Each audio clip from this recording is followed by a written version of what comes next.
وهي قاعدة وأوغاني وحلو هلا مركو عن صارنا أنا cos x وحنا لو هلا بلاس or minus radical 1 minus sin square and x قاعدة سالو هلا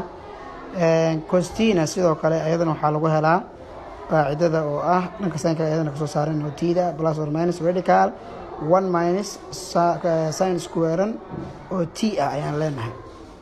قاعدة يكوا كوانا marka mid walba oo ku bedelanayna kaliya oo waxaan leenahay cos x dan ku hormarno is equal to plus or minus radical aan soo qaadano 1 minus aan leenahay wixii sin x na la siiyay inta ku bedelanayna oo 3/5 korna waxaan ka saarayna square aan ka saarayna kadib waxaan leenahay is equal to waa radical ka soo guuri plus or minus marka tiraado 1 minus 3 dan hadii la square gareeyo waxay noqonaysaa 9 shantan hadii la square gareeyo waxay noqonaysaa 25 kadib fraction kana mideynina oo waxaan isku dhufanayna hoose horgala ku dhufanayna sareeyaan ka jarayna isla hoose oo qaybinayna 25 times hadan dhaano 1 was 25 laga jarnay 16 over 25 ay noqonay xidid way ka bixiyay marka xididaan ka saarno idweynis waxa waaye waxay noqonaysaa 4 over 5 marka hadaati waxaan soo sheegnay x iyo t meesha ay dhacaan x waxay dhacdaan dhaanay waaxda saddexaad t na sidoo kale waxay dhacdaa waaxda saddexaad marka cos-ka waaxda saddexaad muxuu qaadan jiray minus uu qaadan jiray